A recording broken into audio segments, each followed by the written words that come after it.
കന്യാകുമാരി ജില്ലയിലെ കുളച്ചൽ തീരത്തും കണ്ടെയ്നർ കരക്കടിഞ്ഞു. കേരള തീരമായ കോവളം, വിഴിഞ്ഞം ഭാഗങ്ങളിൽ ഇന്നലെ കണ്ടെയ്നറുകൾ അടിഞ്ഞ നിലയിൽ കണ്ടെത്തിയിരുന്നു. ഇന്ന് പുലർച്ചെയാണ് കുളച്ചലിൽ കണ്ടെയ്നർ കണ്ടെത്തിയത്.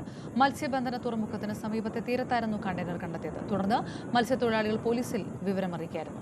തീരവാസികൾക്ക് ജാഗ്രതാ നിർദ്ദേശം നൽകി. അരുൺ മോഹൻ ചേരുന്നു. അരുൺ, ഏത് തരത്തിലുള്ള പരിശോധനകളാണ് അവിടെ നടക്കുന്നത്?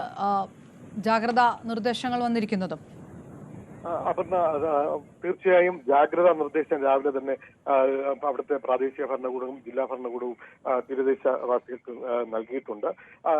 നമ്മൾ സൂചിപ്പിച്ചതുപോലെ കേരള തീരത്ത് നിന്ന് ഇപ്പോൾ തമിഴ്നാട് തീരത്തേക്കും ഈ പറയുന്ന കണ്ടെയ്നർ ഇന്ന് പുലർച്ചെയാണ് കണ്ടെത്തിയത്. ഈ പറയുന്ന കന്യാകുമാരി ജില്ലയിലെ കുളച്ചലിലാണ് രാവിലെ കണ്ടെയ്നർ കണ്ടെത്തിയത്. ഇവിടെ മത്സ്യബന്ധന തുറമുഖത്തിന് സമീപത്തായിരുന്നു.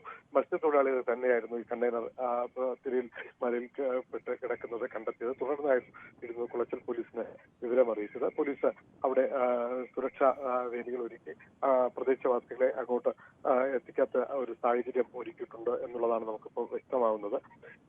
ഈ പറയുന്ന എല്ലാ മാനദണ്ഡങ്ങളും പാലിച്ചുകൊണ്ട് വേണ്ട നടപടികൾ കൈക്കൊള്ളുമെന്നുള്ളതാണ് അവിടെ നിന്ന് അധികൃതർ നമ്മളോട് സൂചിപ്പിക്കുന്നത്. കഴിഞ്ഞ ദിവസം ഈ പറയുന്ന നമ്മുടെ തീരമായ കോവളവും വിഴിഞ്ഞം പ്രദേശത്തും കണ്ടെയ്നറുകൾ കണ്ടു. അവിടെ നിന്ന് വളരെ അടുത്ത പ്രദേശമാണ് ഈ പറയുന്ന കുളച്ചൽ എന്ന് പറയുന്നത്.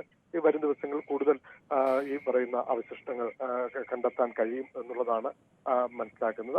അതിന് മുന്നോടിയുള്ള നിർദ്ദേശങ്ങളും ജാഗ്രതയും ഇവിടെയുള്ള ഭരണകൂടം ഇവർക്ക് നൽകിയിട്ടുണ്ട്. അപർണ. അരുൺ മോഹനാണ് വിവരങ്ങൾ.